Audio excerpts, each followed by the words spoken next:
always forgets about Eric Masterson. Who is he? Well, he used to basically be Thor. For a while, Eric wielded Thor his hammer and took on his role as the Thunder God. Eventually, he'd go on to become his own hero, taking up the mantle of Thunderstrike, and no longer wielding Mjolnir, but instead his own mace weapon that looks similar to Thor's. I feel like, you know, Eric Masterson has also been like gone for a long time. Definitely not gonna see him anytime soon, but just it's good to remember Thunderstrike existed and he was cool. Next up, this is another character who I feel like has been gone for a very long time indeed. I feel like Machine Man would actually be a really interesting hero to have return in the comics in the modern age. Machine Man, also known as X-51, was a robot who was made as part of an experiment to see if robots could basically behave like humans. Sound familiar?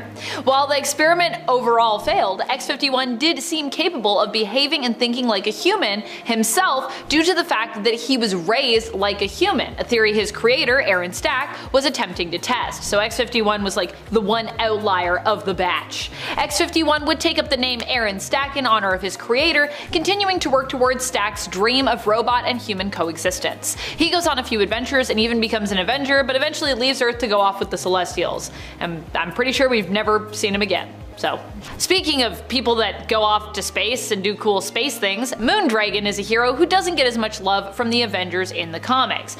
Now sure, she's been around on the Guardians of the Galaxy team, but why not on the Avengers? For Guardians, she was given some love in Volume 6, but was also later believed dead in that same volume. Although more recently, it's actually been revealed that she's still alive in the 2024 annual.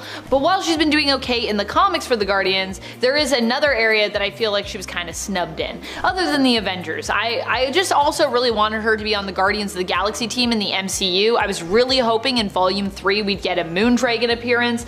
Sadly though, that never happened. I just really wanted Drax to like reconnect with Moondragon in the films and like learn that his daughter was still alive in spirit at least, and like have them reconnect, but no, that never happened. I mean, Drax still got to unlock his most dad form though, so I'm still cool with that and ultimately happy for him. I still think he got a pretty good ending, but come on, that would have been awesome, wouldn't it? Come on, James Gunn. I really wanted Moondragon. I would be Moondragon if someone wanted, I would shave my head to be Moondragon. That's how much I love her. Moondragon's great. Heather Douglas, underrated. Look, here's the thing. I love Laura and I just think she got snubbed by the Avengers. If you've seen my video on X-23 and her complete history here on the channel, then you know that she is a character who pretty much has ties to all major players in the Marvel Universe. And if you haven't seen that video, you should go check it out because it's super cool and I put a lot of work into it. Now, when it comes to Laura and all of her connections, this of course includes the Avengers. There was a time when she left the X-Men to find her place in the world, and part of that trip kind of involved joining the Avengers team. Well, not the mainstay team, although she has acted as an ally to the main Avengers team before. Laura was actually recruited to the Avengers Academy. But you know what? We don't talk about Avengers Academy enough, so I'm gonna include Laura on this list. While she does manage to get a lot thrown her way over in the X-Men world, I feel like Laura's time with and connection to the Avengers has been somewhat forgotten in recent years and downplayed. Personally, I feel like she may even fit better on the Avengers team as opposed to the X-Men. That might be a hot take, but there it is. And let's be real, while we did try to heal wounds after Avengers vs. X-Men, there's still a lot of work to do in regards to those two teams really coming together, and X-23 could be a part of that continued healing. Or at least a version of X-23. I think she might still be, you know, she's out right now. She's down for the count. We have young X-23 though, but older X-23. You know what I mean. Speaking of Avengers Academy, Reptil is super underrated. He's such a fun character. He has not appeared either on the main Avengers team, but was recruited to Avengers Academy. Man, I just really want to see the Avengers Academy team get to like be Avengers together. Isn't that the whole point of Avengers Academy? To train people up to be Avengers? I feel like none of them, I feel like so few of them become Avengers. I would love it even just for a few issues. Even if it was like a guest appearance, I'd really like it. I just think it would be really cool. Reptil is basically like a dinosaur superhero. He isn't specifically a dinosaur, but he can basically modify his body or his power set based on those of prehistoric creatures. He can give himself wings, gain super strength, or even enhance his senses. I don't know what it is for me and animal characters, but we're continuing that theme with our next hero on our list. Honestly, I feel like Tigra is a very well-loved character among the fans, and she just doesn't get much love in the comics. At least not in regards to her place on the Avengers team. Now, if you're a Tigra fan, you can find her in Vengeance in the Moon Knight right now, where she's basically carrying on like Mark's work, fighting as a hero, but when it comes to her working with the Avengers, that hasn't happened for some time. Quite some time. Tigra was featured prominently as a member of the team back in the 80s, so if you remember those days, then yay, but for those that love Tigra but weren't around in the 80s, sad. How is it that we got a She-Hulk show and there was no Hellcat in there? Yeah, I'm continuing with the cat theme, friends. That honestly seems criminal to me. Hellcat is Patsy Walker. She was a member of the Avengers back in the 1970s. Most recently, she was around in the comics where she teamed up and partnered up romantically with fellow Avenger member Iron Man, aka Tony Stark. Following that, she was given her own series, but it was only a limited run, only a few issues. Limited. Not what I like to hear when I'm like, I want more of this character. What I miss are the days when Patsy was more prominently featured and actually had an ongoing series, but it feels like those days are behind us currently. Now she's less of a lead or team mainstay and more of just like a straight up supporting role. And even then, we couldn't get her in a supporting role in the live action She-Hulk. That just tells you how far she's fallen from the stars. This next hero might be a little bit of a hot take, but I'm gonna say it. Hank Pym deserved better. I know on our part 1 for this list I talked about Janet, and don't get me wrong, I obviously love Janet Van Dyne, and I also thought that she deserved better. In fact, I put her on part 1, so clearly I think the lack of Jan we've gotten is more of an emergency than Hank, but at the same time I feel like Hank as well has had it really rough. In fact, we don't even have Hank in the comics right now as Ant-Man because he's dead. Hank went from being a brilliant scientist and Avenger to someone who was mainly known for mistreating his wife, Janet, and being super troubled. We'd later learn that he was undiagnosed bipolar for many years, hence all of his mood swings and trouble with his identity, and just when it seemed like Hank actually might be getting better, he instead got merged with Ultron, and through that, basically was like killed. Unfortunately, we lost him at a time when I feel like he could have truly grown and evolved even more as a character. That could have been a powerful message too. This idea that you can have a mental illness or a neurodivergence and learn to not only deal with it, but thrive with it. That your mental illness doesn't have to define you. Like, hello, that would be a super powerful message. But no, Hank doesn't get to have redemption.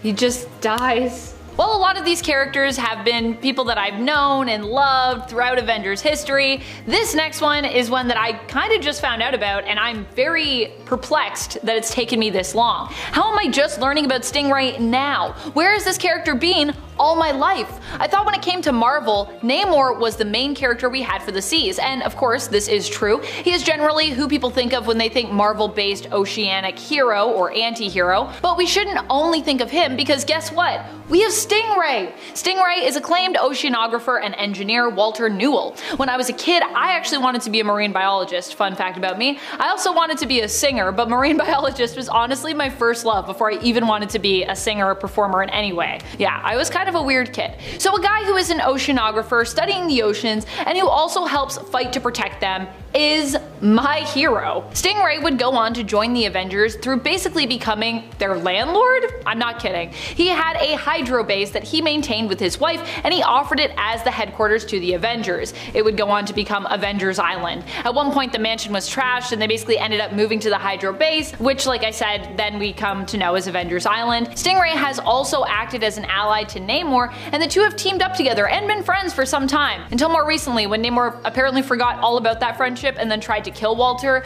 by getting some sharks to attack him. Rude, Namor. Rude. Earth, air, water, fire. This is a character who has learned to master them all. No, we're not talking about the Avatar, we are talking about the Inhuman hero, Crystal. Crystal is one of the best heroes we have when it comes to someone who can bend the elements to her will. But does she get any love? No. People know Storm, and of course Storm is awesome. People know Iceman, also an awesome character, but what about Crystal? In general, I feel like the Inhumans do not get enough love, but Crystal for me is really up there when it comes to some of the coolest Inhumans we have, both in terms of her abilities and her origin. She's basically an Inhuman princess who is often shown to want to explore the outside world, the world outside Attilan. This is how she runs into the Fantastic Four, and then ends up joining their team temporarily, and she also ends up running into the Earth's Mighty mightiest heroes, the Avengers, and also ends up joining them for a time. I just love a runaway princess story, what can I say? I think it's just such a fun story. Sleepwalker is his name, but there is a possibility that it actually isn't. He is part of the Sleepwalker race. They're kind of like dream police. They protect beings that are sleeping from the evil entities that want to invade their head. Sleepwalker was tracking one of these beings into the mind of Rick Sheridan, but the villain tricked him into getting trapped inside Rick's mind. Sleepwalker's story is really similar to Venom's story. Human gets attached to alien, and they have to learn to live with each other. The difference here is Sleepwalker can't separate from his host. In fact, the only time he was able to exist outside of his host was when Rick was sleeping. If Rick was awake, Sleepwalker was just kind of in the back of his mind. Rick did eventually figure out that he had an alien attached to him, and he didn't take it very well. He figured that if he never slept, the alien would never come out, and that went just as well as you think. He did eventually just pass out due to exhaustion. At a certain point, the pair come to realize that they aren't getting out of this and form a hero-host bond, and Sleepwalker is able to exist when his host is awake. Sleepwalker's powers include warp gaze. He twists and alters the shape of physical objects, including people. Thankfully, he is a good guy and refuses to do that to a person because it would cause way too much mental trauma. I think Sleepwalker should get either screen time or just even more panel time because he is a proven asset. Not only is he a great fighter, he can also enhance mental powers just by being near the person with them. That means Professor X, Jean Grey, Doctor Strange. You cannot tell me Sleepwalker wouldn't be an excellent addition to a super team. Plus, apparently, according to Rick, his voice sounds like Vincent Price, the horror star of the golden age of Hollywood and the guy who did the Thriller monologue. As you can see, I am very passionate about my guy. Now switching over to the DC hero that I will fight for day and night until I die, the Heckler. I can't even begin to explain how upset I am that his series was cancelled early. That's pain, but it ended on a cliffhanger and I was just starting to get interested, and that is double pain. The Heckler debuted in the 90s and he does have 90s comic energy to him. He disappeared for a long time after his series was cancelled at 6 issues. His appearances after that were just like cameos, but then in 2022, DC released One Star Squadron. That series was a team of D-list heroes created for hero for hire business. So you could get a superhero for like your office Christmas party or a birthday. Heckler was part of this business, but he looked very different. I am grateful the character was brought back, but I miss the original. The original Heckler was drawn in a very specific style. His comic was really interesting to look at. It was very experimental though, so I get DC not wanting to do that again. I really liked the original comics because they were a parody of hero comics. The creators wanted to make the Bugs Bunny of the hero world, so Heckler had no actual powers. His power was be annoying until the person defeats themselves. Maybe I love him because I can relate, I don't know. Heckler deserves better than to just fade into obscurity. Dazzler is one underrated hero who is just starting to get the major recognition she deserves. She was originally a known character, but then she had a brief period where she kind of fell off, but now she is back and shining brighter than ever. Marvel has been putting in the work on their end, putting her back in the pages and up on the screen, but I would argue a lot of Dazzler's recent mainstream fame has to do with Taylor Swift. Say what you will about Taylor Swift, but you cannot deny that her name holds power. Barely anyone outside of like nerd fandoms knew who Dazzler was, but then Taylor Swift might be playing her and suddenly Dazzler's the talk of the town, which she deserves. Dazzler is a pop star and she converts sound that reaches her body into light. The light can manifest as a blinding flash or a blast or lasers, holograms, mists, and like her name, dazzle people by making her body sparkle in a way that throws off someone's mind. Dazzler has many fans in the Marvel Universe, including Kitty Pryde, Juggernaut, and Colossus. She also has fans outside the Marvel Universe, including me and you. It's nice to see this underrated hero finally getting the love that she deserves. I am about to put up missing posters for this team because where did they go? Justicia is the Justice League, but for Mexico. Justicia is Spanish for justice, so it's pretty on the nose with that one. They first appeared in Suicide Squad, Most Wanted, El Diablo, and Amanda Waller 5 and 6 as the team. Then a few team members were in some Superman comics, and that's it. The team leader is El Dorado. He's Superman but Mexican, pretty much. He can fly, he's strong, he can teleport, and do minor telepathy. There are 3 other members on the team. Akrata, a skilled martial artist and acrobat capable of teleportation due to the Mayan artifact she wears. Then we have El Muerto. He's undead, which makes him hard to kill.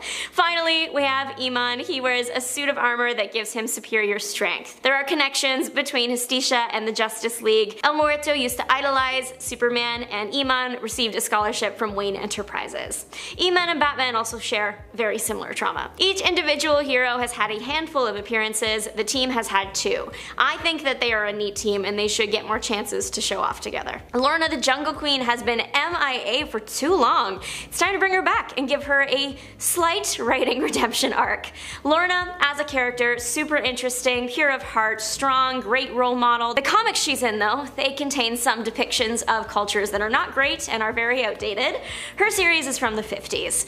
Lorna is very cool though, and I think Marvel could bring her back quite easily if they wanted to. Lorna is all about protecting her home. She lives in the African rainforests. She works with and saves the wildlife there from poachers. Lorna tries to never use guns while fighting because they might jam or break, but she can always rely on herself. If she did use a weapon, it was likely a spear because she trained with them a lot while growing up. It appears that Lorna doesn't have any supernatural abilities, she's just a really strong and smart woman.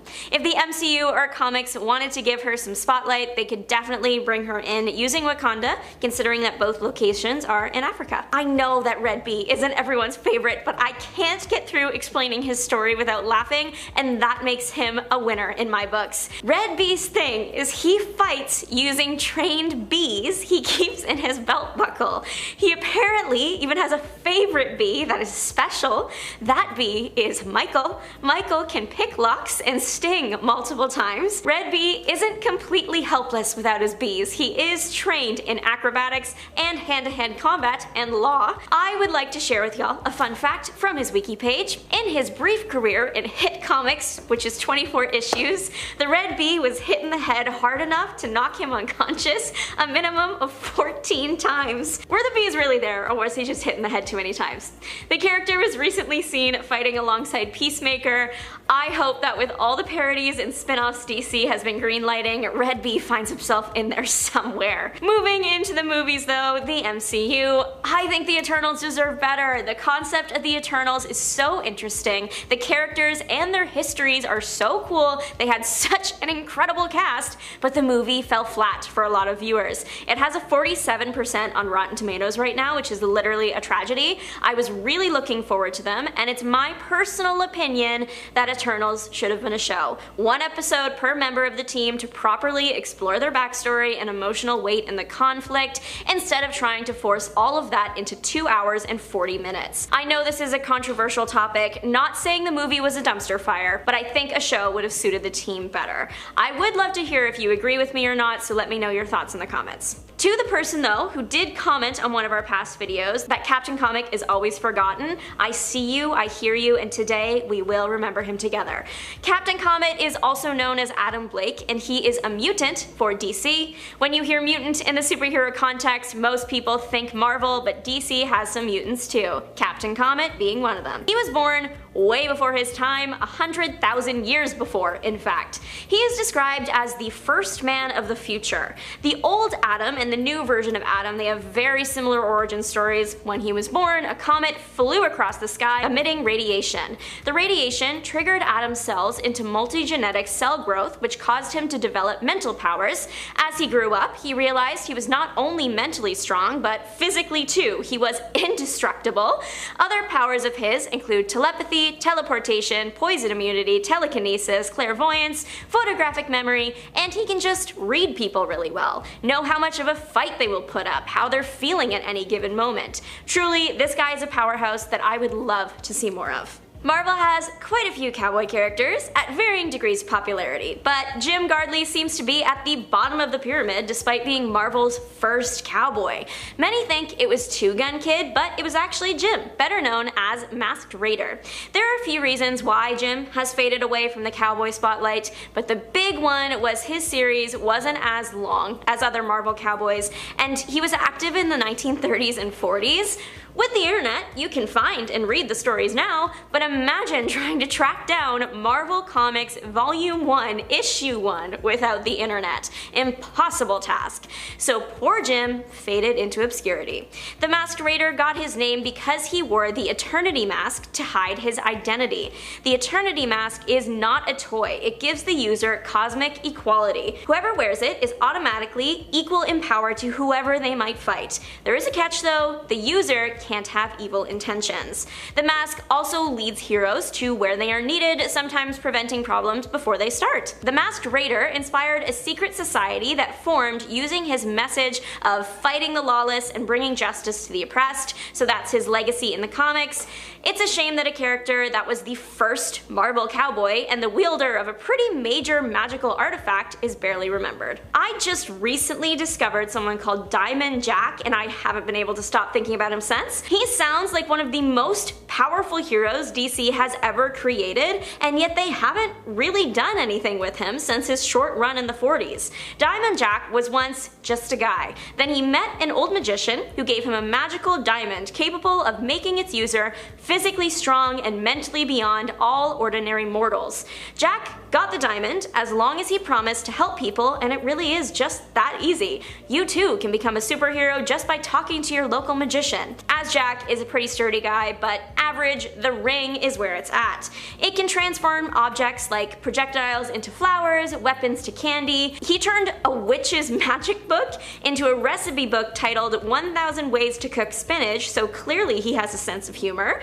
The ring can also create convincing illusions or even conjure a brand new physical object from thin air, like when he gave himself a sword or that time he created a parachute. Jack is shown to be pretty much unstoppable, so I would love to see him brought back and see if he would still be that powerful today, even when placed next to some of DC's current most powerful beings. It's hard to have a weird backstory in the Marvel Universe. Everyone seems to have one, and yet somehow Eva managed to have the weirdest I've heard. EVA, or Eva, was grown in the body of a man. She was his nervous system in physical form. The man in question here is Phantomx, which we will get to in a second. While in her early stages, she was just a little bug-looking thing, almost like a little ship. She could fly and use electricity as a weapon. Eva now, as you may or frankly may not recognize her, has taken on a more human form. That happened when her host, Phantomx, died the first time. She mutated into the form of a human woman with silvery skin. Since Phantomx was her host at first, she always maintained a connection to him and was actually his lover. Eva's powers include electric charges, flight, she can change her size and body type, she can create powerful illusions. Additionally powerful, with Phantomx's help, she can regenerate pieces of her body should she lose them, and she is capable of being a weapon as herself. Phantomx is able to throw pieces of her that act like stun darts. Eva has about 70 appearances in total, with her last one around 2019. Now moving on to her host, Phantomx. I will admit he's been around more, around 150 appearances, which might sound like a lot, but the main X-Men in comparison have appearance counts in the thousands, so 150 is nothing. You're probably wondering how a man could grow Eva in him, manifest his nervous system into a girlfriend. Well, he was created not exactly 100% human, more like a human cyborg. He was part of the Weapon Plus project, and he actually goes by many names: Mutant Man of Mystery, Charlie Cluster 7, and Le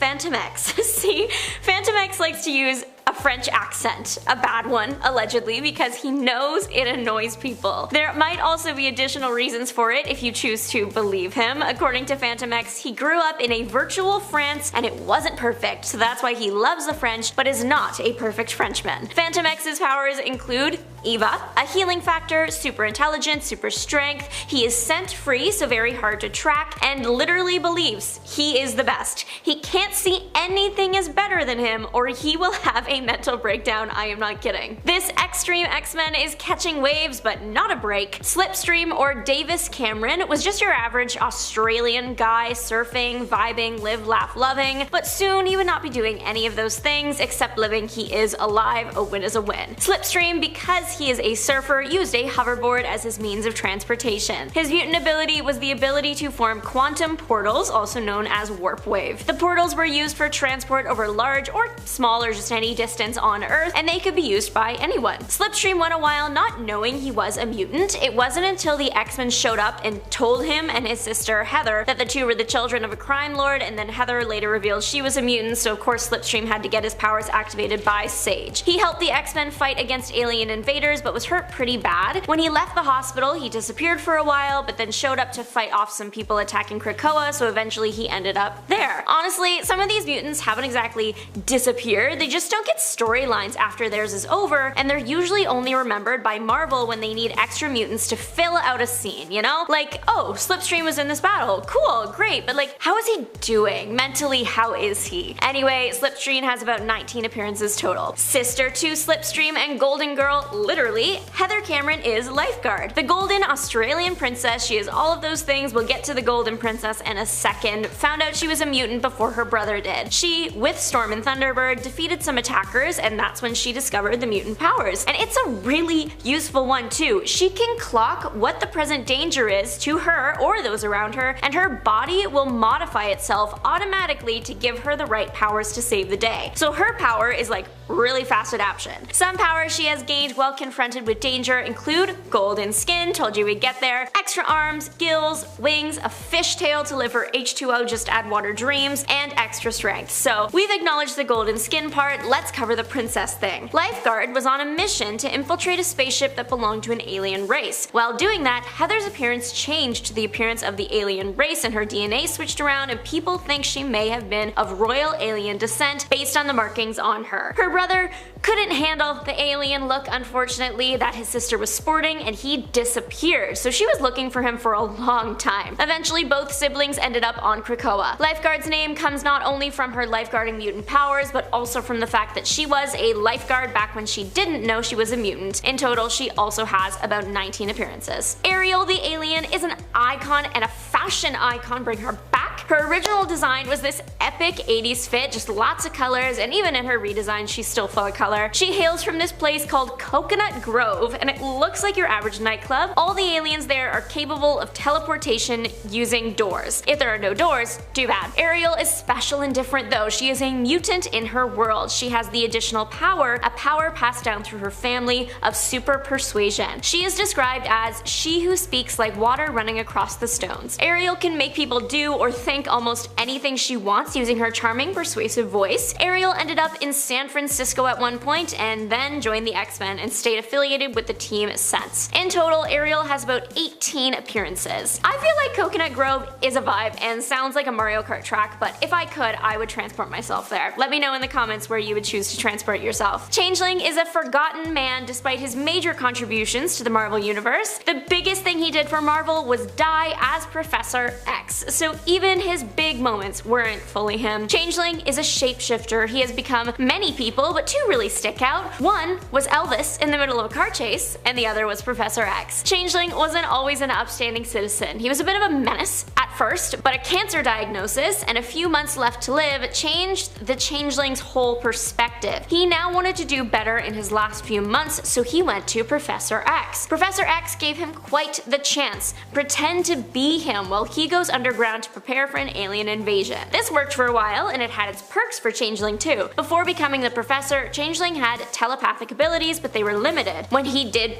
become the professor, he needed more power in that department in order to fool everyone, so Professor X gave him a major power boost. As Professor X, Changeling passed during a battle with Grotesque. He was brought back to life for a brief stint for a She-Hulk storyline, that's when the Elvis thing happened, but in the end died again. Another version of this character does exist out there, and he does kind of eclipse this version. He was revamped, he got powers and better storylines, and a new name, Morph. But at his core, he is a shapeshifter, and the OG version had about 17 appearances total. Most duos that we've seen on this list are equally as known as the other, not here though. You might have heard of the X-Men Sunfire. Well, he has a sister, also an X-Men. She's named Sunfire, and she has way less panel time with only about 7 appearances in comparison to her brother's 247. A reason for this could be that Sunfire didn't know she had mutant abilities for a long time. We actually didn't see her discover them, but we do know it took a while for them to appear. Her powers, shockingly, have to do with the sun. She can absorb solar radiation and coat her body in fire. She can generate powerful blasts of energy known as plasma blasts. She can fly, she can create a very hot force field around herself that can melt incoming bullets, and she can sense heat signatures. She was part of the X-Men team for a brief moment, helping them retrieve Professor X from Magneto, but after that mission, she was done, she was gone. A very cool character that has a suspiciously low appearance count. I guess for Marvel, she's too hot to handle. Time-controlling mutants are common, but each one still deserves the time of day, including Sway. So Sway controls time, but you probably got that from my first sentence. Her time-controlling capabilities are for stopping time and making time replay. So it's not like going back in time, but instead she can go back to a spot and see like a phantom of what happened there, replay the events. What's cool about that is that other people can see the phantom images too. Her stopping time originally meant that everything stopped, but with training, she was able to stop select objects and everything else would be fine. Sway was originally Suzanne Chan, and her backstory is tragic. When is an X-Men backstory not, right? Her mutant ability manifested while out with her parents. Her family was caught in the crossfire of some bad people. Sway unconsciously stopped the bullet aimed at her, but because she didn't know she could do that, she couldn't save her parents. She was in and out of places that could not help her, but then found the X-Men. Well, the X-Men found her, kind of. Professor X needed to save the X-Men from Krakoa because it's not a safe space for mutants at that moment. He took her and 3 others and created a little team to get the original X-Men back. The island is where Sway met her demise, and now she's only appeared in minor appearances and is generally not the first mutant people think of when you ask, with only about 5 appearances in total. Sway, of course, made some friends while on that little X-Men team, and one was Petra, meaning rock in Greek. Petra handled all things Earth, so geokinesis. She rocks, literally. She can manipulate rock into different shapes, even Sword's Minecraft queen in real life. She can also cause earthquakes and create holes in the earth, not like the center of the earth kinda deep,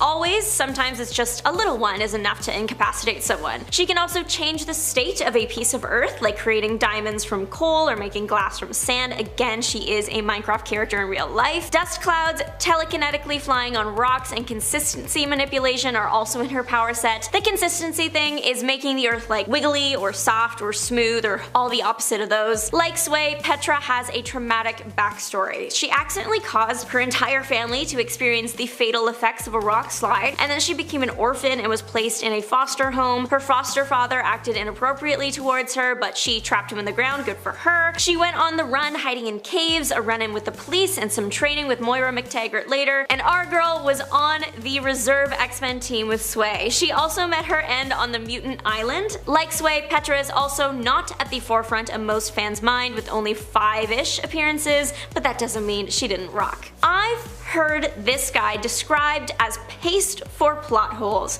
Apparently, he's been around since the beginning, helping out with major X-Men missions, but his horrible mutant ability means literally no one knows because they all forgot. We all forgot ForgetMeNot. ForgetMeNot literally is a mutant with the power of being forgotten. Even machines forget he's there. He was trapped once by a machine, but then it forgot he was there and he was able to escape. Though he is forgotten, he still exists. Obviously, if he drinks some orange juice, people can see the orange juice is gone, they just won't remember who did it. After missions with him, the other X-Men would be left with gaps in their memory. Eventually, Psylocke was able to put a part of the puzzle together. What's really tragic about ForgetMeNot is he literally sacrificed himself to save Krakoa from Nimrod, and no one remembers. In total, ForgetMeNot has about 14 appearances, and I just Sorry, I just totally forgot who we were talking about. I'm kidding. Forget me not, I will not forget you. Of all the forgotten Avengers, Stingray, Walter Newell, feels like the biggest upset for me. He's actually an incredibly cool character. The problem is he just got kind of overshadowed. I feel like ocean-based heroes already have it hard, so when they have to compete with other wet boys for the spotlight, and one of them is Namor the Submariner, they just get kind of the short end of the stick. Dr. Walter Newell was a brilliant oceanographer and engineer.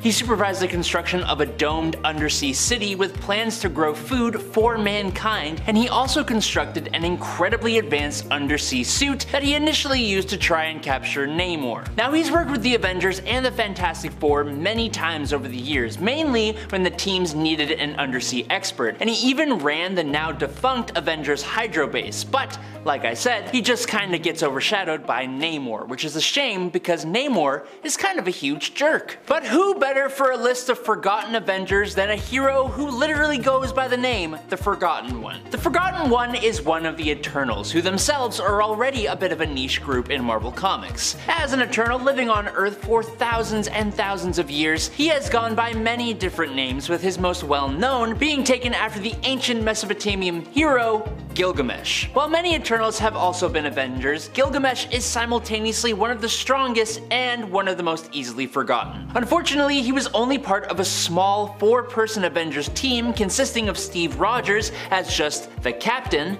Mr. Fantastic, and Invisible Woman. The quartet didn't last long at all, and he was forced to leave the team due to an injury sustained in battle with Blastar. And he's just been kind of, well, forgotten. But talking about Gilgamesh does bring up another hero who people forget was an Avenger, Reed Richards. Mr. Fantastic is obviously extremely well known for being the leader of the Fantastic Four. That's his thing. Other than having a relatively lame power, which he has to have to make up for being super smart, oh, and I guess for being the worst family man you have ever met. Reed is a huge name in Marvel, along with the other 3 members who make up Marvel's first family. But being such a big name, it does kind of make sense that he would be an Avenger as well. Reed would join up with the group during one of its roster shakeups, becoming a member of the Forgotten lineup that included Gilgamesh. But like we said before, that group didn't last long, and he hasn't really been an Avenger since, unless you count his time in the New Avengers inspired by the Illuminati, which I certainly do not. Now, unfortunately, from time to time, characters are created to add some diversity to a team of heroes, but unfortunately, often those characters aren't given the most well-rounded characterization. Living Lightning, or Miguel Santos, is one such character. After first being turned into a being of living energy and after a brief, unwilling foray into crime, Miguel joined the Avengers. While he occasionally serves with the team, Miguel gave up active membership to concentrate on his studies. Now, despite that, for a time, Miguel manned the Avengers Deep Space Monitoring Station alongside Quasar, but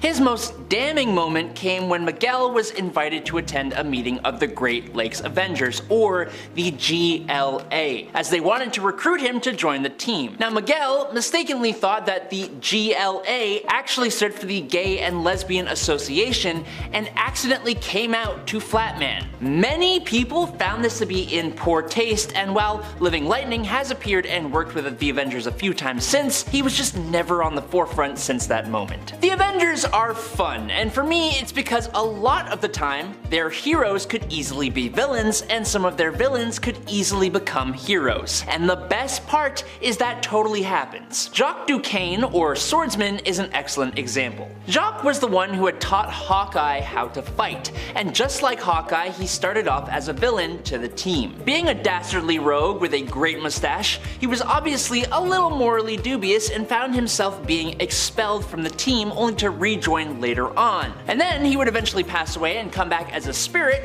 which is when he married Mantis, as a ghost. His roguish nature, plus the fact that he's kind of just a dude with a sword, proved to make him an Avenger that is oft forgot. Heather Douglas is an incredibly interesting character, which is why it's kind of a shame that she is often forgotten about. At least her time as an Avenger definitely is. Heather and her family were wiped out by Thanos, and while her father would go on to become Drax the Destroyer, Heather went on to become one of the most powerful human-born telepaths in existence. She gained this power after she was taken in by Mentor, who is the father of Thanos, and she trained under the Shaolin monks of Titan, who empowered her to unlock the potential of her mind. Now with that power, she was able to mentally control an entire planet of beings who were constantly at war with each other, bringing peace to said planet. She has been in a psionic stalemate with the Sorcerer Supreme, and she's even straight up took the life of a clone of Thanos who at the time had even greater mental powers than Professor X. The problem is that Moondragon has been both a hero and a villain throughout her times in comics,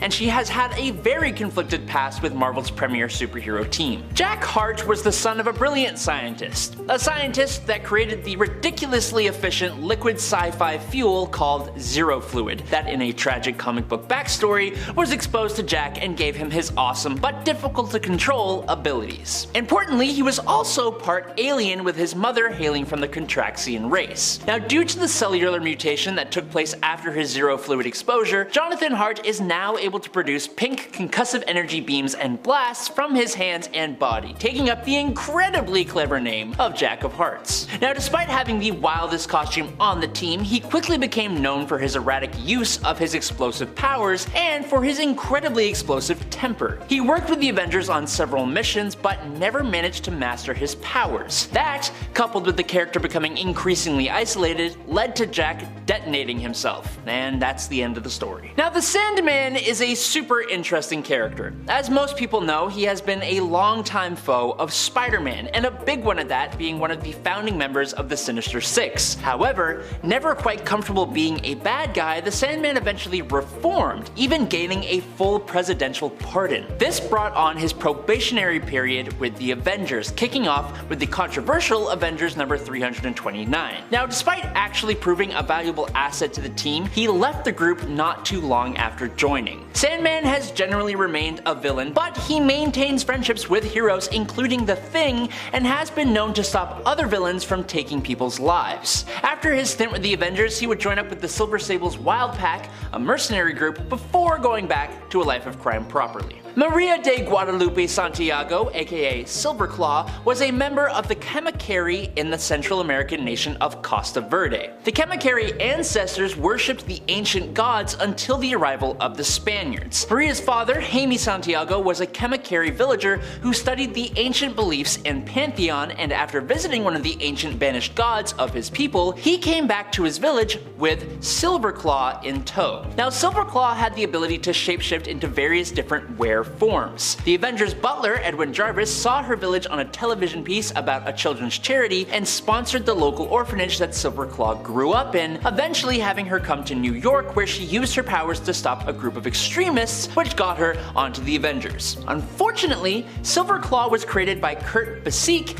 and George Perez during their legendary 90s run on the Avengers, so when her creators moved on from the series, she kind of fell to the wayside completely as well. And finally, you would be forgiven for not knowing the hero Triathlon. It's just not a great superhero name in my opinion, but you might actually recognize this hero by his other horrible superhero name, 3D Man. But this isn't even the original 3D Man. Delroy Garrett Jr. is actually a disgraced Olympic athlete who decided to return to religion. He became the spokesperson of the Triune or Triune Understanding, a religious cult whose leader gave Delroy the powers of 3D Man. This cult's leader essentially used public pressure to make the Avengers recruit Delroy, who then had a bit of a tough time fitting in at Avengers Mansion. Eventually, Triathlon decided to abandon the Triune Understanding and even stop the leader from becoming a god, but then Triathlon left the Avengers. He did briefly return to act as an instructor for Tony Stark's 50-state initiative, and he popped up again as one of Dr. Doom's Avengers, but I mean, anyone who cared about either of those events really didn't care about Triathlon's involvement in said event. Kicking off the list at number 10 today is Deadman. Boston Brand was the only son of Gary and Barbara Brand, and his parents were very much not great. When his parents didn't fight each other, they took out their anger on Boston. Because of that, when he was 16 years old, he lashed out against his parents and ran away from home. As you do when you are a fictional character who runs away from home, Boston joined the circus and eventually became an elite gymnast and trapeze performer. While that was great for him, he could not leave his past behind and frequently sought out some form of peace in the bottle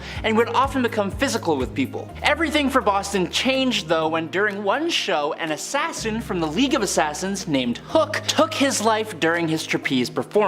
When he passed away, Boston was placed in between life and death by the Hindu goddess of balance, Ramakrishna. She told him that he needed to atone for his past transgressions and egocentrism. As punishment, he was to return to the world as a ghost, invisible to most of the world, and he was to better the lives of others using his ghostly abilities, namely the ability to possess others. Now, I don't know about you, but I could see that being easily adapted into a pretty compelling movie. If you've ever seen the Ricky Gervais movie Ghost Town, just take that and superfy it. Number 9. Hellcat. During her formative years, Patsy Walker's fame-obsessed mother, Dorothy, would use her daughter as a way to make a buck, usually while also living vicariously through her daughter, and constantly disapproving of her tomboy nature. Dorothy would pressure her daughter into modeling, and when that didn't work out, due to Patsy's own lack of interest and commitment, Dorothy started a comic book containing fictionalized romantic adventures of her daughter as a teenager, which is super weird. Despite being super creepy, this did give Patsy Walker some notoriety in the Marvel universe before she finally joined up with the heroes she idolized, the Avengers.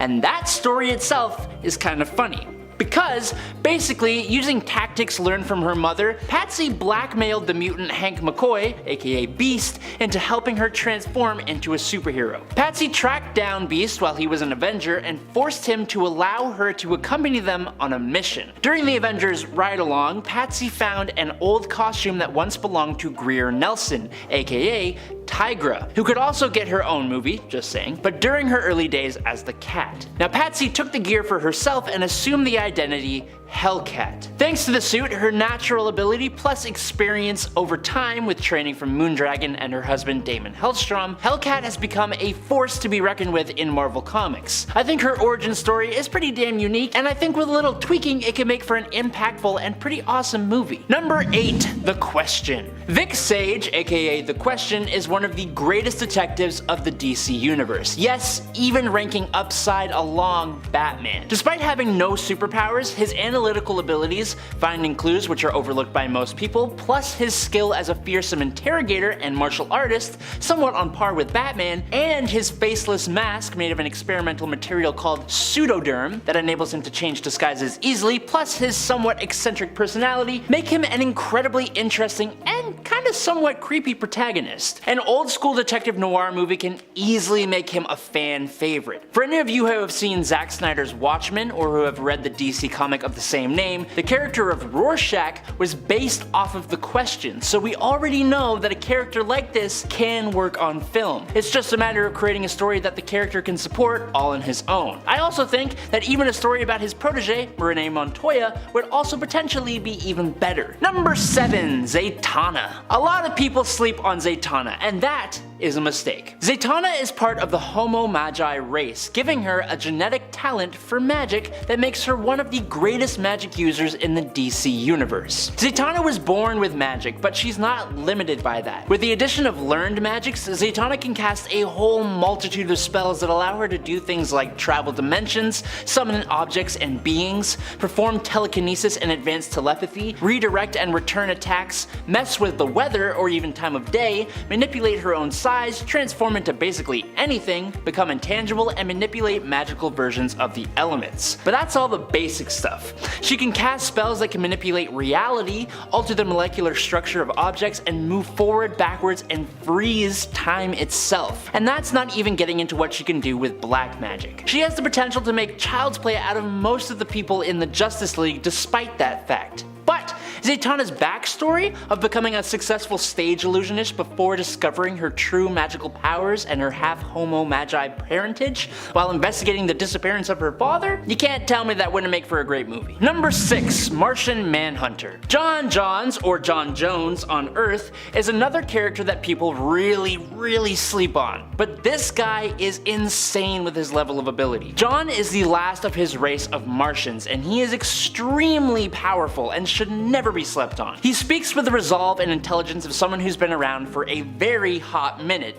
and that's because he has been. According to DC Comics, he is in the ballpark of around or over 220 million years old. John arrived on Earth after he was pulled here through space and time by a teleportation beam during an experiment conducted by a Dr. Saul Erdel, who passed away from the shock of actually finding a Martian shortly afterwards, which actually kind of makes sense. But way before that, John's race, the Martians, were practically wiped out a long time ago, leaving him completely alone and isolated. But now, pulled forward in time and finally on Earth with no one to tell him what the heck was going on, he eventually used his shapeshifting abilities to become a detective, operating in Middletown, America. He mainly operated from the safety of his human persona before he eventually exposed himself to the world and became a founding member of the Justice League, and also one of its most powerful members, being even stronger and more capable than Superman with an even more impressive list of abilities. And that makes him a good candidate for a movie, just saying. Number 5. Mr. Miracle. This one would be a bit of a different movie, and I think it would work well as a duo with the character of Orion. Basically, Scott Free, aka Mr. Miracle, is the son of DC's Highfather, who is essentially the opposite to the villain Darkseid. As part of a truce with Darkseid, Scott was traded with Darkseid's son,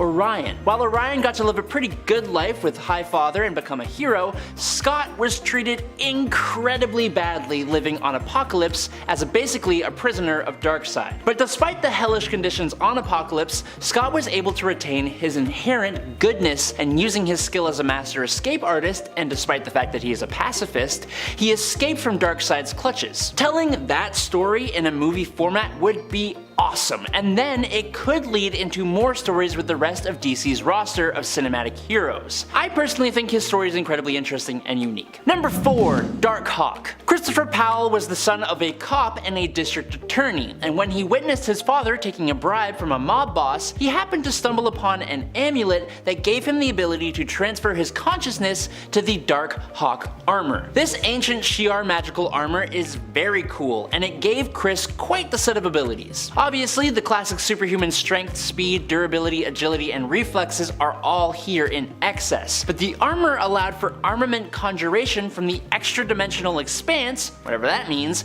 and basically had untapped potential. As time went on and he eventually gained the ability to go to space, he learned of the Shi'ar origins of his suit and of the fraternity of raptors that are basically like Marvel's over-the-top, super cool space cops. Almost like Green Lanterns, but cooler and less utilized. I'm just imagining how Darkhawk could fit into the MCU's ever-expanding roster and stories, and I think it would be a missed opportunity to not include the character. Number 3. Starbrand. Starbrand isn't so much a singular person as it is a power in and of itself. Right now, the current Starbrand in the 616 universe is Brandy Selby, the daughter of Suzanne Selby, who became the Starbrand after the one before her, Kevi Connor, passed away. The Avengers stepped in and had to help Suzanne deliver little Brandy, an act that caused Suzanne to pass away, sadly, and attach the Starbrand to Brandy. Since Brandy's birth, she's used the Starbrand to fly and survive without oxygen and in the vacuum of space, and she can use extremely powerful energy blasts that can take down multiple people at once. But the Starbrand itself is an incredible source of power, proven by other people who have wielded it. The bearer of Earth 723's Starbrand used the power to create music that can influence human behavior, to the extent that he has unified the people of his world as a single hive mind. Earth 541 is the home of a Starbrand bearer who has conquered his world and installed himself as the head of a benevolent monarchical dictatorship. But like, a good one that actually somehow works despite the lack of freedom. The Starbrand power takes on many different forms, but doesn't seem to be bound by physics, and supplies the bearer infinite power limited only by their imagination. While that kind of power sort of breaks a lot of things in the MCU, the amount of Starbrand bearers going back millions of years gives a plethora of character stories to pick from, and I mean, let's be honest, someone being granted an ancient incredible power is a classic basis for a superhero movie. Number 2, Nightwing. Now, Nightwing is in no way a forgotten hero, not even a little bit, but explain to me how we have had around 11 Batman live action movies, and I don't think Nightwing has appeared as Nightwing in a single one. Well, now I don't want him just featured, I want a full-on Nightwing movie in Bloodhaven with little to no Batman. Of all the members of the Bat family, Dick Grayson was not only the very first, but for a lot of people, including me, he is the favorite. Born to a family of acrobats, orphaned and then taken in by Bruce Wayne, Dick became the very first Robin, appearing in Detective Comics number 38 in 1940, created by Bob Kane and Bill Finger, and illustrated by Jerry Robinson. As you can imagine, he has a long history, and as such, a large amount of experience and proficiency. He was the leader of the Teen Titans for a while, and when his Robin career came to an end, he became Nightwing to honor another hero by the same name from Krypton, Superman's home planet. He has gone on to take the Batman mantle a couple of times, but honestly, it was in 1995 and 1996 when he received his own stories that he really became his own. To set Nightwing apart from Batman, he was given his own city, the decaying harbor town known as Bloodhaven, which was just north of Gotham. It allowed him to be close enough to Gotham to stay part of the Batman family, as well as have his own city and series of adventures, and honestly, some of them are even darker and somewhat better and more compelling than some of Batman's own stories. And finally, in at number 1, Blue Marvel. A former Marine and scientist turned superhero, Adam Brashear is not only one of the strongest heavy hitters in Marvel Comics, but he is also one of the smartest characters and one of my absolute underutilized favorites. His origins take place in the 1960s during a project to use antimatter as an energy source. Adam and his best friend Connor were caught in an explosion that turned Adam into a living, stable antimatter reactor. Luckily, this also gave him superpowers, which he used to become the masked hero known as the Blue Marvel. Unfortunately though, Connor became unstable both physically and mentally and became the incredibly powerful villain Anti-Man. During one of their biggest and climactic fights, the Blue Marvel's mask was torn, revealing to the world that he was African American. Due to the socio-political climate of America in the 1960s, President John F. Kennedy asked Blue Marvel to take an early retirement to ease racial tensions. It wasn't until decades later in the modern age that Adam would once again step up as the Blue Marvel, one of the most interesting and powerful heroes the world has, yet one that often feels really underappreciated. A movie for this character would give him the fame that he rightly deserves. Number 10, Savage Dragon. The Savage Dragon is one of Image Comics' most popular and long-lasting characters, and he has been around since his debut as just Dragon in Graphic Fantasy number 1 in June of 1982. Basically, the Savage Dragon woke up butt naked and with no memory in a burning field. He was a giant green, quote, man with a big fin on the top of his head and super ripped, like pretty much all heroes are. Now, what we didn't know at the time was that he was actually an alien conqueror named Kerr, who originally came to Earth to conquer it, but was betrayed by 2 scientists. He was an enhanced member of the alien race called the Krillin, and his enhanced Krillin physiology gave him superhuman strength, agility, and stamina, healing abilities, and telepathic resistances. Now, one of my favorite parts about this hero is that instead of joining a superhero team and being a typical hero, the Dragon actually wound up being a member of the Chicago Police Department and helped them with their, quote, super freak problem. I think it's cool to kind of ground the character like that, and I think it would make a great movie.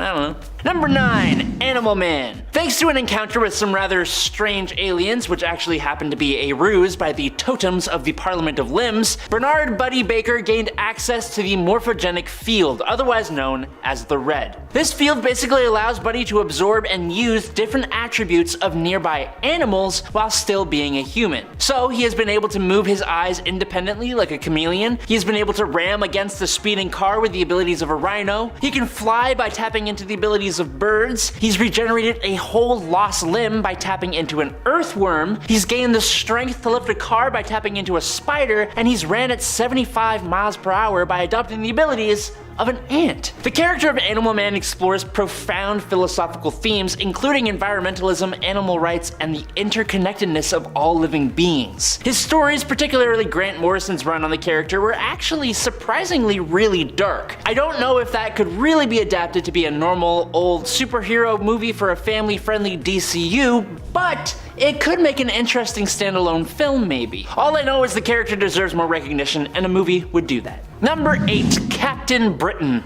There is actually a whole Captain Britain core made up of all versions of Captain Britain from across the Omniverse, but for this point, we are specifically going to cover Earth 616's protector, Dr. Brian Braddock. Brian Braddock brings a distinctive blend of British charm, valor, and honor, presenting a fresh and unique superhero persona. His origin story, involving the mystical Amulet of Right and the wizard or entity of Merlin and the parallel dimension of Otherworld, kind of gives us a fresh and fantastical backdrop, allowing for pretty good visuals and epic battles if it were adapted to the screen. Captain Britain's powers, granted by the Amulet of Right, grant him superhuman strength, agility, and the ability to fly, which is nothing really new, but that's not really what would draw people in anyways. The character of Brian Braddock is complex and relatable, grappling with the responsibilities of wielding immense power while maintaining his own sense of identity. A Captain Britain movie would not only showcase his crazy adventures, but also delve into themes of duty, identity, and personal growth, and then, due to the multiversal nature of his conflicts, it would slot really well into the MCU and would make for a fun watch just in general. Number 7, Sunfire. Shiro Yoshida, otherwise known as Sunfire, is the premier superhero of Japan in Marvel Comics. He is also an alpha-level mutant who possesses the power to manipulate solar radiation. This power allows Sunfire to fly, produce plasma blasts, plasma shields, and generate plasma temperatures of around 1 million degrees Fahrenheit. His powers are pretty similar to those of Johnny Storm, interestingly enough, but Shiro Yoshida is fiercely patriotic, usually choosing to fight for his country over most other teams, and while historically he has normally been a villain, he has been a part of the X-Men and does ultimately do what's best for whoever he is representing. The character's origin and early days had a lot to do with disdain for America specifically, which is kind of fair considering his mother was a survivor of Hiroshima. Shiro is an awesome character who just doesn't get enough time in the light in my opinion, and also having a Japanese hero would help open up a bit more representation in the MCU, which is always welcome. Number 6, Hawkgirl. A movie centered around DC Comics' Hawkgirl might seem like a weird choice, but I think it would be an excellent addition to the superhero film genre for several reasons. First and foremost, Hawkgirl brings a unique and captivating mythology, drawing from an ancient Egyptian lore and reincarnation themes. Her backstory as a former Egyptian princess and a warrior who reincarnates throughout time adds a lot of depth and complexity to the character, making her a fascinating protagonist to explore. Hawkgirl possesses an array of incredible abilities though as well, including enhanced strength, flight, obviously, and mastery of advanced weaponry. These powers, combined with her warrior spirit and strong leadership qualities, make her a pretty powerful and inspiring figure. Now of course this is all similar to Hawkman and he has most of these abilities as well, but Hawkgirl is just cooler, I'm sorry. A Hawkgirl movie would offer the opportunity to delve into complex interpersonal dynamics, particularly her relationship with Hawkman, an eternal love across lifetimes which would provide a compelling emotional anchor for the film. Lastly, as a member of the Justice League, Hawkgirl's inclusion would also open up the door to expanding the DC Extended Universe.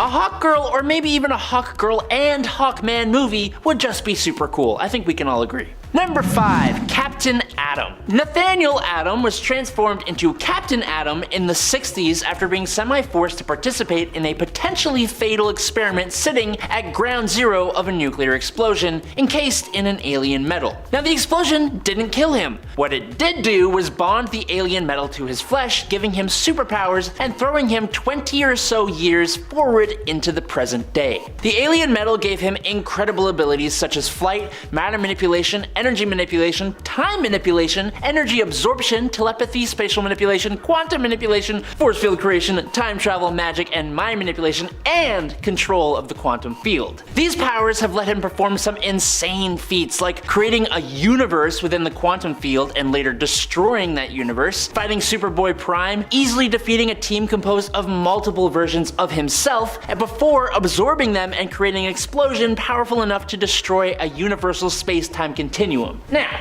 I think a lot of that is a bit massive for a single superhero film, but I find this character extremely interesting, and I think maybe a space-focused movie about this character would do pretty well if it was handled with a bit more of a serious tone, and I could see it having some mind-blowing visuals. Number 4, Sentry. Robert Reynolds was an addict and a broken man who was granted the power of 1,000,000 exploding suns after illegally partaking in the Golden Sentry Serum, which was an offshoot of the original Super Soldier Serum, except like 100,000 times more powerful. He has photokinetic-based powers fueled by the sun itself that include molecular manipulation, immortality, insane super strength, speed, invulnerability, stamina, agility, reflexes, and senses, flight, teleportation, energy absorption and blast, psionic abilities, and more. Now he used this power for the greater good of all and put together a costume to make his debut as the Sentry. He was the example of what a hero should be. He had connections to Iron Man, was active during the years just prior to the Fantastic Four's emergence. He became a role model for Spider-Man as well as an ally to the X-Men, an equal to Reed Richards, and a friend to the Hulk. He is one of the world's greatest superheroes until the Void arrived. The Void nearly took out Sentry's sidekick Scout. It drove the Hulk into a rampage and took the lives of over 1,000,000 people in Manhattan. When Reynolds realized that the Void was his own dark persona, he enlisted Doctor Strange and Reed Richards, and together they wiped the memory of Sentry from everyone in the world, including themselves. That origin story in the comics, plus his awesome internal struggle with his dark persona, would honestly make for a pretty awesome superhero movie. I'm just saying. Number 3, Wildcats. Wildcats centered around the centuries-long war between aliens called Cherubim and Daemonites. Cherubim's, a nearly immortal human-looking alien race with exceptional powers and skills, traveled to Earth and by breeding with humans, populated the planet with half-breeds. Daemonites, on the other hand, besides being incredibly scary to look at, also possess various superhuman abilities, including body possession and mental control over human beings. Now, this movie wouldn't really be a single superhero-focused film. It would be more of an ensemble thing, which hasn't had the best track record in film format. Movies like the first Suicide Squad did not go over well and were hurt by an ensemble. Eternals also hurt from having an ensemble, but I thought it was kind of okay. The second Suicide Squad movie worked out pretty alright though, and I think if handled correctly, the Wildcats could make for a pretty good film and boost up the team for unfamiliar readers in a similar way to something like Guardians of the Galaxy. Number 2, Jack of Hearts. Jack Hart was the son of a brilliant scientist. A scientist that created the ridiculously efficient liquid sci-fi fuel called Zero Fluid. In his tragic comic book backstory, Jack was exposed to this fluid and it gave him his awesome but difficult to control abilities. Importantly, he was also part alien with his mother hailing from the Contraxian race, so that's a whole other thing to this as well. Now, due to the cellular mutation that took place after his Zero Fluid exposure, Jonathan Hart is now able to produce pink concussive energy beams and blasts from his hands and body, taking up the incredibly clever name of Jack of Hearts, apparently in honor of his father's love of card games and not because that's his name, basically. Jack of Hearts can use his Zero Energy Blast to fly at speeds currently not specifically known, but he has flown halfway across the United States in 3 minutes flat, so it's pretty fast. His biological structure was reformatted to basically give him the superhuman starter pack of abilities, but his strength has been able to lift 25 tons. He has enhanced speed, stamina, healing factor, and durability, able to withstand some pretty heavy hits and survive in the vacuum of space. But in addition, thanks to a quote symbiote energy sump device, Jack went through another mutation which gave him the ability to think as fast as a computer can, and he can retain and retrieve stored information from the deep recesses of his brain, which is pretty cool, I'm not gonna lie. Given the nature of his stories and the way the MCU is opening up to space and the multiverse, I think it would be doable to introduce this character, although he has been difficult to write stories for in the past, so I think it would need some reworking. And finally, in at number 1, it's the Silver Surfer. Now, I know the character has been featured in the second Fantastic Four movie back in the day, and he was cool and all, but his story specifically focused on Norrin Radd and Galactus properly? Come on. As a herald of Galactus, the devourer of worlds, the Silver Surfer's journey from being an unwilling servant to a cosmic hero, saving entire worlds from destruction, is filled with existential themes and moral dilemmas. The movie could explore the character's profound introspection and inner conflict as he grapples with the weight of his past and the choices he must make to protect his universe. The cosmic scope of Silver Surfer's adventures would allow for awesome space exploration, celestial battles, and mind-bending visuals. Plus, his encounters with other heroes like the Fantastic Four, Thor, and Nova could make exciting crossover potential within the Marvel Cinematic Universe. A Silver Surfer movie would not only offer thrilling action and epic cosmic conflicts, but also delve into deep philosophical themes and open up the cosmic side of the MCU just a touch more. Number 10, Sentry. Okay. I know we all probably are familiar with the Sentry ourselves, but we can't have a list about forgotten heroes and just not mention the Sentry, the greatest hero that the world forgot. Sentry has a super sad story, so grab some tissues and hold them close while I regale you. Robert Reynolds was an addict who, after sneaking into a lab late one night looking for a fix, stumbled upon the Golden Sentry formula. After he had quaffed the formula, I love that word, quaffed, he was transformed into the Sentry, an amazing hero with a slew of powerful abilities. We're talking flight, teleportation, molecule manipulation, super strength, and super speed, virtually invulnerability, to name a few. Unfortunately, Robert's mind was unstable, and while embodying the superhero Sentry, he also became his antithesis, the Void. In a last-ditch attempt to save the world from the effects of his supervillain alter ego, Mr. Fantastic was forced to create a device that would make Robert and the whole world forget about the Sentry, hoping that it would destroy the Void and protect Robert from the darker side of himself. So yeah, we didn't really forget about him, but everyone in the comics forgot about him.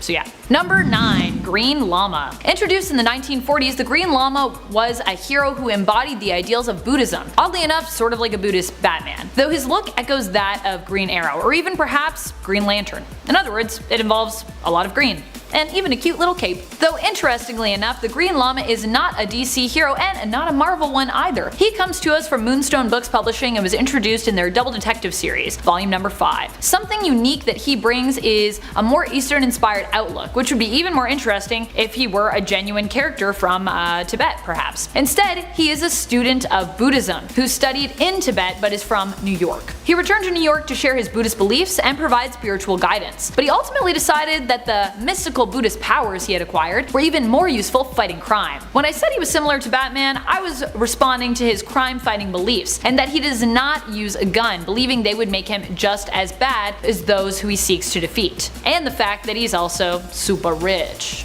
Number 8. Phantom Rider, also known as Knight Rider. No, I'm not talking about that Knight Rider, the classic TV show starring David Hasselhoff, and his high-tech car KITT. Though Michael Knight is a hero too, I suppose. I am talking about Marvel's Knight Rider, aka Phantom Rider, aka Ghost Rider? That's right, this Ghost Rider actually predates Johnny Blaze. Carter Slade, the horse-riding boxing champion of the Wild West, who is the Phantom Rider, would have been known as Ghost Rider as well had they not introduced Johnny after Slade's death in the comics in 1972. Carter Slade was a man who was near death when he was taken in and revived by Native Americans who realized that he was a man destined to fight injustice. They healed him, gave him some magic powder, snazzy white cape, and a white horse. He went on to round up criminals, but met his end sacrificing his life for his brothers, crushed by rubble. His brother Lincoln Slade would eventually adopt his mantle, Phantom Rider. Both have returned in spirit form, but have never been fully resurrected. Number 7. Jill Trent, also known as the Science Sleuth. Jill Trent was a hero based out of the US. She took on criminals and solved mysteries with detective and inventing skills, and the power of Science. Science is pretty cool. She also had her friend Daisy to accompany her. Her and Daisy even shared a bed, which makes a lot of people speculate that she could have been one of the first queer heroes to have ever appeared in comics. Jill Trent made her debut in The Fighting Yank Volume 6 in 1943, originally published by Meteor Publishing, who has since then ceased operations. I think Jill would be a rad hero to bring back. I would love to see a female, possibly queer scientist take down some criminals. Who wouldn't? Number 6, ForgetMeNot. Although this X-Men was recently introduced, making his debut in the comics in 2014, you may have already forgotten him. Though, like with the Sentry, that might not be your fault. ForgetMeNot's abilities is imperceptibility. That is to say, it is almost impossible to remember him, and he is also hard to target. As your mind struggles hard to remember him, that can also leave him sometimes undetectable. His powers are so strong, they even mess with those who also possess telepathic gifts, including Charles Xavier, who basically had to set an hourly psychic alarm to remind himself of ForgetMeNot's existence, so he wouldn't forget. Now, that's someone who everyone could forget about. Wait, who are we talking about again? Number 5, Cyber 6. When it comes to this hero/heroine, I mostly think back to the cartoon series inspired by the comics, and watching it late at night on TV as a kid. The cartoon series, by the way, was actually produced in Vancouver, Canada, fun fact, though the animation was done in Japan. The comic book series, like the cartoon series, also originated in the 1990s. The comic series originated in Argentina, although it was published in Italy. Cyber 6 is a story of a genetically engineered woman who goes by the same name. She escaped her creator, a Nazi overlord who seeks world domination. Living in the city, she adopts the identity of a male literature teacher named Adrian Seidelman by day, and fights off her creator's creatures at night, who have been sent after her. Cyber 6 also uncovers many mysteries in regards to her past, fellow siblings known as Cybers, and her evil creator's dastardly plots. Number 4, Captain Ultra. We may forget this hero for good reason. When Captain Ultra is first introduced in the comics, making a brief appearance in Fantastic Four Volume 1, Issue 177, it is revealed that he has a fear of fire. That's one of the first things we learn about him. Yep. And when I say he has a fear, what I really mean is he is borderline terrified, to the point that someone lights a cigarette, just lights a match, and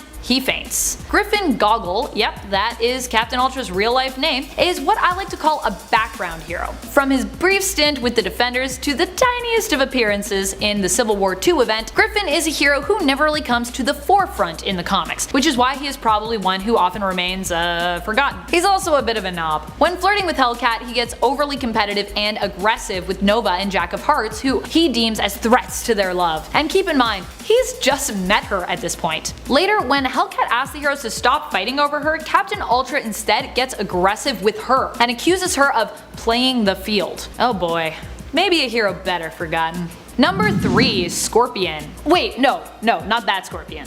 The other Scorpion. I'm talking about Carmilla Black. If you are not familiar with Carmilla Black, no worries at all. I'm going to give you some facts that will probably cause you to want to track her down, as she is not someone who is often explored in the comics, which is unfortunate because she's pretty awesome. She was genetically created by AIM, but didn't know about this until later, as she was raised by adoptive parents who were also secretly AIM agents. Surprise. Her powers surfaced on her prom night, causing what she calls her stinger arm to accidentally shoot her boyfriend and kill him. As if prom night isn't usually awkward enough, jeez. Her abilities allow her full immunity to most toxins. In fact, she has the ability to absorb toxins and convert them into her own biological weapon, which she can then use to prick her enemies with via her stinger arm. While often being involved in heroic tasks, she has been involved in both good and bad organizations, having worked for both S.H.I.E.L.D. and Hydra. Woo! And fun fact, she even beat Matt Gargan in a fight after he came after her for using his old name. He had the Venom symbiote with him at the time, and her body was able to absorb some of it and create a Neo symbiote, which she used to send Gargan running before the Neo symbiote died, as a result of her body being too toxic for it. Ah. Number 2, Azrael. Whatever happened to Azrael? You might remember this controversial hero as Batman. After the events of Nightfall, Bruce Wayne is forced to relinquish his title while taking time to heal after he had his back broken. He entrusts Gotham to Azrael and asks him to watch over the city and take up the mantle of Batman while he's away. Jean-Paul Valley was trained to be used as a tool by a radical and evil religious group called the Order of Saint Duban, a group who were once part of the historical Knights Templars. Ooh. And unfortunately, this resulted in him being, well, a little crazy. He regained the city as Batman, taking it back from Bane, and then began a brutal onslaught of vigilante justice. While he didn't kill Bane, he brutalized him and every other criminal he came across, no matter how minor. He actually almost killed the Joker. It was his lack of restraint and madness that ended up leading to his downfall as Batman. And when Bruce returned, the two ended up having to battle over the title of Batman. Jean-Paul was reluctant to give it up. Once forced to give it up by Bruce, who won the fight, he wandered homeless and crazy for a while. He ended up defeating the Order of Saint Dumas eventually, whom he realized were his enemies, but after that he basically just became Bruce's and the Bat family's assistant, helping him whenever he was called upon and acting on Bruce's every order. He died and was briefly resurrected as a Black Lantern, but it would be nice to see a real return of Azrael in the comics. Maybe a story where he tries to find and follow his own path? Number 1. Stardust, the Super Wizard, one of the oldest superheroes on our list. Stardust the Super Wizard comes to us from the Fantastic Comics collection. He debuted in issue number 1 in 1939. The series was published by Fox Feature Syndicate and each issue had a collection of short heroic stories. While you may remember the main hero Samson, Stardust is one of the others that have fallen by the wayside. Probably one of the first cosmic heroes. Stardust is often seen flying around outer space trying to bust criminal space wizards. Yeah, apparently criminal space wizards were a thing back in the 1930s. His comics are a combo of sci-fi and superheroics, as he fights criminals with his astounding number of different rays. He's a wizard with a ray for every different occasion. Boomerang ray, transporting ray, reducing ray, all the rays. And beams sometimes too. Sometimes he uses beams. If you weren't aware of the Fantastic Comics collections, you should check them out. There is even a sort of female superhero snuck in one of the issues. I say sort of because she wasn't really given a title, but her name is Alice, and she is both the romantic partner and adventure partner of Richard, the Golden Knight, who is also featured in the series. Guess she's kind of more like a sidekick.